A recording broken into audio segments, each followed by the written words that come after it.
और अभी तो वो कह रहे हैं अब की बार मोदी सरकार तीसरी बार 300 के पार, इस हिसाब से तो 400 पार भी करा देंगे और विपक्षी जमानत जब्त करा देंगे अगर ऐसे ही बयान थोड़े दिन और चलते रहे। उन्हें अपने पे एनालिसिस करना चाहिए, कितना गलत बोला है, कितना धर्म के लिए गलत बोला है, सनातन धर्म के लिए गलत बोला है, सनातन धर्म के रीति रिवाज पद्धति सिद्धांत के लिए गलत बोला है। तमिलनाडु के मुख्यमंत्री एमके स्टालिन के बेटे उदयनिधि ने जो है एक विवादित बयान दे दिया है। बीते शुक्रवार को उन्होंने जो है इस देश के अंदर 80 करोड़ रहने वाले हिंदू धर्म की आस्था को ठेस पहुंचा दी। इस चीज को लेकर जो है हमारे साथ सुप्रीम कोर्ट के सीनियर अधिवक्ता डॉक्टर एपी सिंह जी हैं, उनसे जुड़ते हैं कि वो क्या सोचते हैं। जिस देश को, जिस भारत को धर्मनिरपेक्ष कहा जाता हो, अब क्या उस देश में जो है धर्म की राजनीति होगी? अगर धर्म की राजनीति करनी है तो उससे पहले जो है परिवारवाद को खत्म कर देना चाहिए, क्योंकि विपक्ष में जितनी भी पार्टियां हैं सब के सब जो है परिवारवाद की चपेट में सम्मिलित है। सर, एक सबसे बड़ी बात जो है विवादित बयान आई, आपने सुन लिया होगा, उदयनिधि की सनातन को लेकर जो है आ गया यम करुणानिधि उत्तर भारत में मंदिरों का खान है। उत्तर भारत जो है हमारी नॉर्थ इंडिया और साउथ इंडिया, और उत्तर भारत पे तो मुगल कब्जादार हुए, अंग्रेज आए, लेकिन नॉर्थ इंडिया पे हमारी साउथ जो इंडिया में, नॉर्थ इंडिया में यही फ़र्क है। साउथ इंडिया पे मुगल काबिज नहीं हो पाए, अंग्रेज़ काबिज नहीं हो पाए, इसीलिए वहाँ मंदिर बहुत सुरक्षित रहे हैं।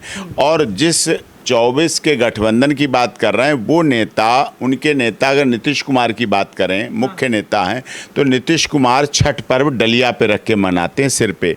लालू यादव, राबड़ी यादव बुजुर्ग हो गए हैं, मुख्यमंत्री रहे हैं, तो वो भी इस छठ पर्व को डलिया पे रख कर फलदान डल पे सरिया सिर पे डलिया को रखकर पानी में खड़े होते हैं, जल में पूजा करते हैं, रीति रिवाज परंपरा से।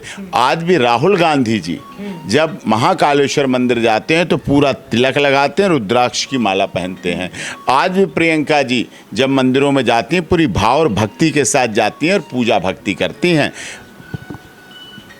बहुत बड़े अलायंस में 24 के गठबंधन के 28 दलों में, मुख्य दलों में केजरीवाल जी 2 राज्यों में हैं आप पार्टी, उनके नेता चुनाव प्रचार की शुरुआत हनुमान मंदिर से करते हैं। तो इतनी श्रद्धा, इतनी भक्ति, इतनी आस्था शिवसेना के बाल ठाकरे जो उनके गठबंधन के, जब बाल ठाकरे जी थे, जब ये चीज़ वहाँ से चली, जब हज यात्रा की बात आई और अमरनाथ यात्रा की आई, बाबा अमरनाथ यात्रा धाम की बात आई कि अमरनाथ यात्रा नहीं होगी, एक आतंकवादी संगठन ने कहा अमरनाथ यात्रा नहीं होगी, तो शिवसेना के बाल ठाकरे थे जिन्होंने कहा था अगर यात्रा 1 मिनट को भी रोकी गई तो मुंबई एयरपोर्ट से 1 इंच भी हज जाने वाले जहाज नहीं बढ़ेंगे, उनका पहिया नहीं लुढ़केगा। तो ऐसे हमारे सनातन धर्म के अखिलेश जी गाय, कृष्ण, गीता, मथुरा, वृंदावन को कितना मानते हैं। गहलोत साहब कांग्रेस के हैं, कितना मंदिरों में आस्था रखते हैं, कितना विश्वास रखते हैं, कितना श्रद्धा के साथ कार्य करते हैं। तो इस तरह से ऐसे नेताओं के बयान से तो भाजपा को ही फायदा होगा। और अभी तो वो कह रहे हैं अब की बार मोदी सरकार तीसरी बार 300 के पार, इस हिसाब से तो 400 पार भी करा देंगे और विपक्षी जमानत जब्त करा देंगे अगर ऐसे ही बयान थोड़े दिन और चलते रहे, इन लोगों के बयान चलते रहे। सर, ऐसा नहीं लग रहा कि ये जो बयान दिए गए हैं जानबूझ के दिए गए हैं?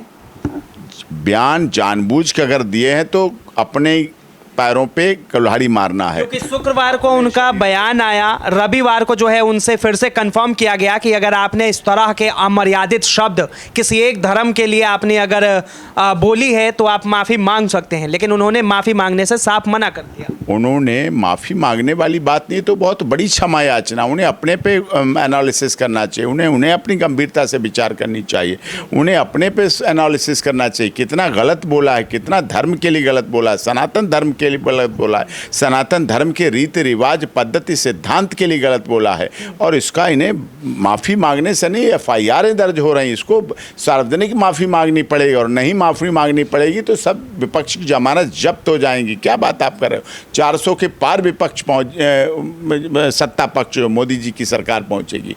ये ऐसे करके धर्म हमारे देश में हिंदू, मुस्लिम, सिख, ईसाई आपस में सब भाई भाई प्यार से रहते हैं, सम्मान से रहते हैं, इज्जत से रहते हैं, और ऐसा भेदभाव कर रहे हैं। इतने गलत शब्द सनातन धर्म के लिए बोले। अब बताइए आप, ईसा मसीह से पहले क्या था? जब ईसा मसीह आया, क्रिश्चियन धर्म आया, उससे पहले कौन सा धर्म था? सनातन धर्म था। इस्लाम धर्म के मोहम्मद साहब आए, पीर पैगंबर साहब आए, बहुत आदर्श बात है, बहुत श्रद्धा के विषय है। वो इस्लाम धर्म के जनक थे मोहम्मद साहब। उससे पहले कौन सा धर्म था? उनके तो आने की इतिहास है, तो आने से पहले सनातन धर्म था। गुरु गोविंद सिंह आए, सिख धर्म को लेके आए, उन्होंने बढ़ाया, चलाया, काम किया, दान पुण्य की प्रथा को चलाई, मानवता की सेवा की। तो उससे पहले क्या था? सनातन धर्म था। सब धर्म सिखाते हैं आपस में प्यार करना, और आपस में लड़ाई नहीं कोई धर्म सिखाता है। अपनी पूजा है, पद्धति है, संस्कार है, रीति है, रिवाज है, परंपरा है, उसके अनुसार उनको रहना चाहिए। लेकिन उन्होंने जो है सनातन धर्म को जो है डेंगू, मलेरिया और कोरोना से तुलना कर दी है, और वो कह रहे हैं कि इससे भी जो है छुटकारा पाना चाहिए। देखिए, अब वो क्या कह रहे हैं, वो क्यों कह रहे हैं, ये नहीं पता मुझे, लेकिन हमें ये पता है अब उनके खिलाफ एफआईआरें दर्ज हो गई हैं।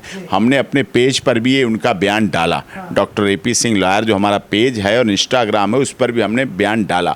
तो उसमें लोगों ने कहा, विरोध किया और कहा गलत है और बिल्कुल अन्याय है, अनजस्टिस है, ये गलत हो रहा है, इस पर कार्रवाई कीजिए, एक्शन लीजिए। हम तो लोगों की सहमति ले लेते हैं। अपने सोशल मीडिया का माध्यम यही है कि अगर जब डालते हैं उस पर तो बात आती, लोगों को पता चलता है। सर, एक चीज और जानना चाहूंगा। आज जो है मुख्यमंत्री के बेटे ने, उदयनिधि ने, इस तरह के बयान दी, लेकिन एक पत्रकार मनीष कश्यप जिसका नाम है, उसने जब तमिलनाडु सरकार के खिलाफ एक खबर चलाई तो उनके ऊपर NSA लगा दिया जाता है।